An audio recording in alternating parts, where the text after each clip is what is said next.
100 days of triple digit to double digit சேலஞ்சில day 80 பார்க்கலாமா? இப்பதான் டே 1 ஸ்டார்ட் பண்ணாம இருக்கு. 100 நாள் ரொம்ப நெறைய நாள்ரா. இது எப்படிடா முடிக்க போறோம்னு நெனச்சேன்.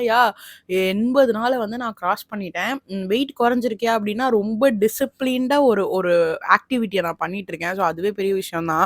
அ இப் என்னோட ஜர்னி கன்டின்யூ ஆகும்னு தான் நெனைக்கிறேன். ஆனா மட்டும் தான் உருப்பட முடியும். ஸோ எஸ் என்னோடது சூப்பரா போயிட்டுருக்கு. சீக்கிரமா டிரான்ஸ்ஃபர்மேஷன்னு சொல்ல முடியாது. ஒரு குட்டி சேஞ்சஸ் வந்து பார்க்க முடியும். காலையிலேயே வந்து தோசை சாப்பிட்டேன். சாப்பிட்டு பூஜா கொஞ்சம் உடம்பு சரியில்ல. ஸோ ஹாஸ்பிட்டல் போயிட்டு அங்க ரொம்ப டிலே ஆகும்ன்னு சொன்னாங்க. அதனால நாங்க மட்டும் வீட்டுக்கு கிளம்பி வந்துட்டோம். கிளம்பி வந்துட்டு நான் வந்து கொஞ்சம் கூட்டும், சிக்கன் டிக்காவும் பண்ணி சாப்பிட்டேன். டெசர்ட் எதுவுமே இல்லல்ல. ஸோ அதனால சீத்தாப்பழம் வந்துச்சு. அதனால அது ஒண்ணே ஒண்ணு சாப்பிட்டுட்டு, என்ன மழை அடிச்சாலும், புயல் அடிச்சாலும் நான் ஜிம்முக்கு போகணும். இந்த கெட்டப்ல தான் ஜிம்முக்கு வாசல் வரைக்கும் போயிட்டேன். ரெயின் கோட்லாம் போட்டு அங்க போய் அவுக்குறது தோ இருக்கு பக்கத்து தெருவுல. அதனால வந்து ஷால் போட்டுட்டு கவர் பண்ணிட்டு போயிட்டேன். இன்னைக்கு வந்து ஃபுல் கார்டியோ. ஏன்னா அந்த லெக் போட்டதே ஹாம்ஸ்ட்ரிங் மசில்லாம் செம்மையா வந்து வலி. ஸோ அதனால வந்து 30 மினிட்ஸ் ஆஃப் ட்ரெட்மில் பண்ணேன். அப்புறம் செம்ம ஸ்வெட் ரொம்ப நாளாச்சு கார்டியோ பண்ணி.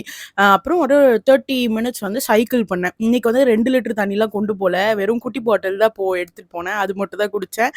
அப்புறம் கடகடன்னு மழை விட்ட மாரி இருந்துச்சு. போட்டுட்டு ஓடி வரலாம் அப்படின்னு பார்த்தா மழை வந்துருச்சு. ஸோ அப்படியே அதே சேம் கெட்டப்ல வந்து வீட்டுக்கு ரிட்டர்ன் ஆயிட்டேன். வீட்டுக்கு வந்து ஒரு சப்பாத்தியும், இது வந்து 0 ஆயில் சிக்கன்.